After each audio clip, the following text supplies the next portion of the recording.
കരുണാർണവമായി കരുതഗതി നൽകും അരുണാചല ശിവം ഈദാ.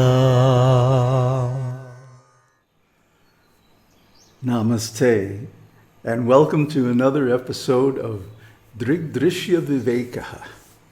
Today we're going to talk about the three states of consciousness. It really makes me happy to be able to present this knowledge in a way that's hopefully understandable and practical so that you can apply it in your life and get the benefits. Text 10. Ahaṅkāralayo suprau, bhavedreho'pya-cetanaḥ, ahaṅkāra vikās-ārdhas-svapras-sarvastu jāgaraḥ. In the state of deep sleep, the thought of ego disappears, and the body also becomes unconscious. In the dream state, there is partial manifestation of ego, and full manifestation in the waking state. Text 11. Antakarana vritischa chitischai Ājñā-cakra vasana kalpayet svapre bodhe kshrar vishayan bahihi. The inner organ, antakarana, which is itself but a modification, vritti, identifying itself with the reflection of consciousness, imagines various ideas in the dream. And the same inner organ, identifying itself with the body, imagines objects external to itself in the waking state with respect to the sense organs. So these two verses talk about the Ātman in a state of identification. In identification, the Ātman becomes covered with various upadhis: the ego, the mind, the intelligence, the senses, and the apparent sense objects, the memory, and so on. And so all of these together form the antakarana, the inner organ, which is mistaken for the self. So due to identification with antakarana, one has three states of consciousness, and we all experience these three states every day. And they are waking, jāgaraḥ, dreaming, svapna, and deep sleep, Suśupti. So in Suśupti, there is no ego identification. And because there's no identification, there's no awareness of the body, the mind, and there's no effect of karma. This is very significant. Without the body and the mind, karma is not experienced. There's no suffering, no pain. So this is why everybody loves a good sleep, And if you don't get your sleep, then you're out of sorts the next morning. This is true of everybody. And if a person is deprived of deep sleep by being woken up periodically, in a few days they go crazy. This has been proved in experiments. So deep sleep is necessary because it gives us some blessed relief from the trials and tribulations of material existence. And this is due to the Ātman merging itself in causal ignorance. In other words, this is not actually liberation. Deep sleep is when the Ātman, instead of being covered by the ego, is covered by ignorance. So that's not much of an improvement. But it sure is a relief from the constant yammering of the mind and the interruptions of the senses, and then, of course, the karma. Now, this is very interesting because the Buddha, in one sutta, he makes the example of a cottage.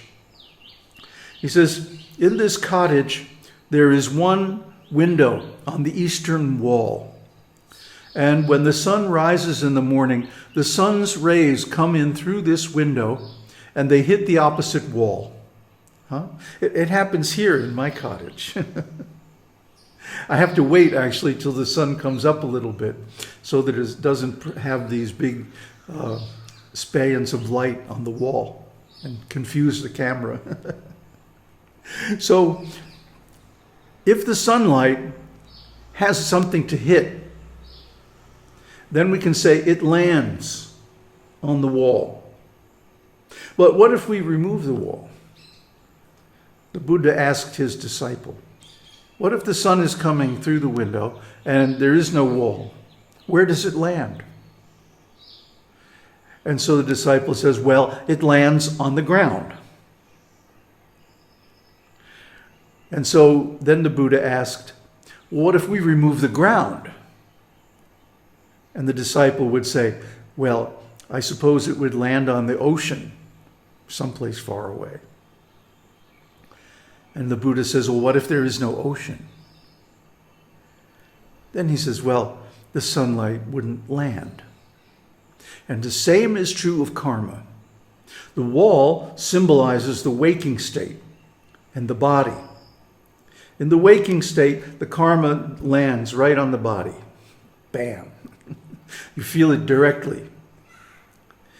Then when you remove the body in the dream state, because in the dream state, you're only conscious of the mind. And one appears to have a body, but it doesn't really exist. And one happens to go through all kinds of experiences, but they don't really exist either. And when one wakes up, we can say, oh, it was just a dream. It was just internal. It wasn't real. We'll get to that in a minute. So that's the equivalent of the sunlight landing on the ground.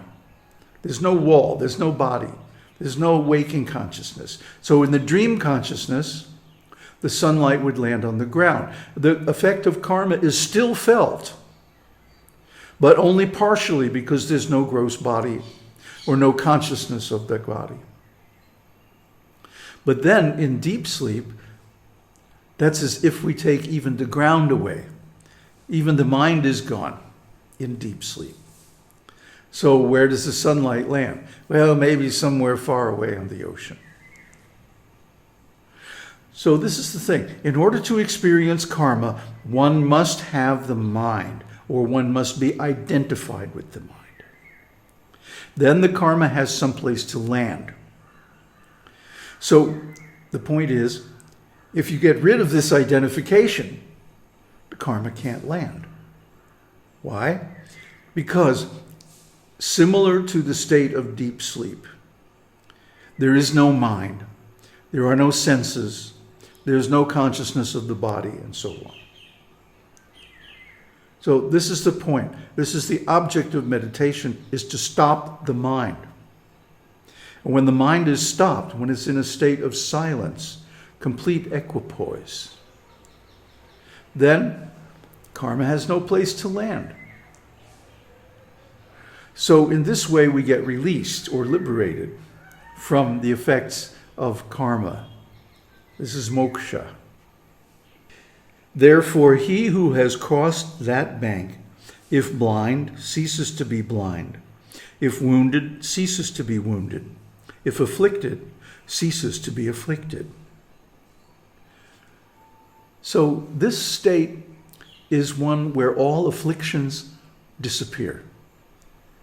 You may be blind, you may be injured, you may have various problems in your life.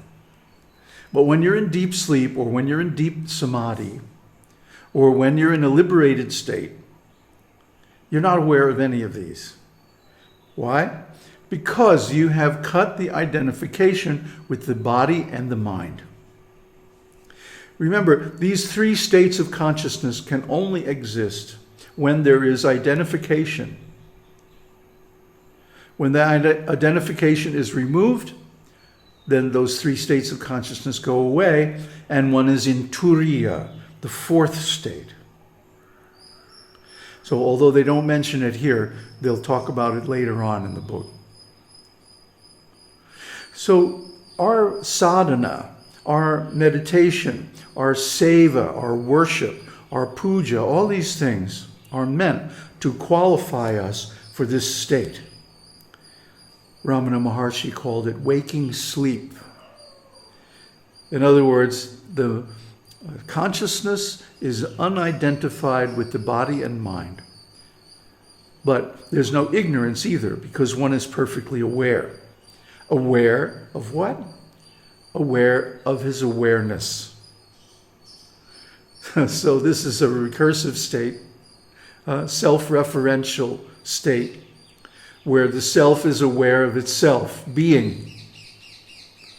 But it's not aware of being conscious because there is no object, there is no other, there is only the self. This self exists everywhere and in everything and in everyone. This is Brahman. This is what some people call God, but I don't like to use that word because of its associations. The actual God, or the actual supreme absolute, is without desire, without will, without partitions. There's no boundaries, no changes, no time or space, no location, no movement, no cause and effect. So we can't say that Brahman causes the creation. But the creation happens around Brahman or with Brahman, in Brahman, because there's nothing else but Brahman. But all of these different ideas are just similes, they're just metaphors. They're not the real situation, because the real situation is indescribable. It can't be talked about except in terms of an illustration or a metaphor. But it can be experienced directly. And that's the whole purpose of meditation. Then one in the dream state experiences all kinds of things. But the Upanishad says there are no real chariots in that state, no horses, no roads, but he himself creates chariots, horses, and roads. So all these experiences, all these different states, in fact, consciousness itself is a vritti, a modification of the mind. So everything that we experience through the senses and in the mind are vrittis only. They're not real in the sense of absolute existence. Sat Chit Ananda. And they can't be real because they're temporary. They move, they change, they appear and disappear, like these states of consciousness. One can be in deep sleep at night, and then coming out of it, one has many dreams.